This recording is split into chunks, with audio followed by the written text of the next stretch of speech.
बल्दियात जे सूबाई वज़ीर नासिर शाह सां काटी जे वफ़द मुलाक़ात करे सनअतकारनि जे मसइलनि बाबति आगाही ॾिनी।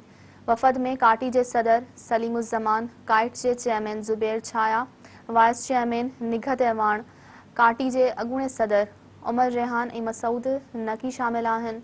वफ़द सूबाई वज़ीर खे सनअतकारनि जे मसइलनि बाबति आगाही ॾिनी। वफ़द चयो त पाणी सनअतनि जे बुनियादी ज़रूरत आहे। पाणी जी खोट सबबि सनअतकार सख़्त मुतासिर थी रहिया आहिनि। जिन वटि ऑप्शन आहे उहे सनअतूं कराची खां ॿाहिरि मुंतक़िल करे रहिया आहिनि। वफ़द चयो त सनअतकारनि ते FIRs दाख़िल थियूं आहिनि। सॼी इंडस्ट्री में हिरासमेंट आहे। के इलेक्ट्रिक ऐं सुई गैस मुसीबत करे छॾी आहे।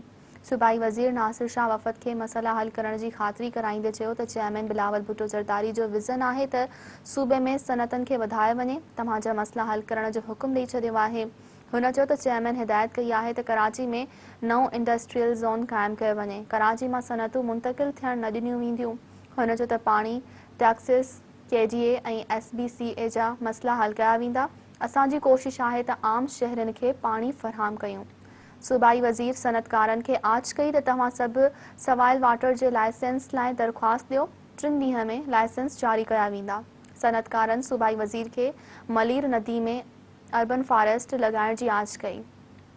सूबाई वज़ीर नासिर शाह चयो त अर्बन फॉरेस्ट बिलावल भुट्टो ज़रदारी जी शुरूआत आहे। सुभाणे खां कमु शुरू कयो। हुकूमत भरपूर मदद कंदी।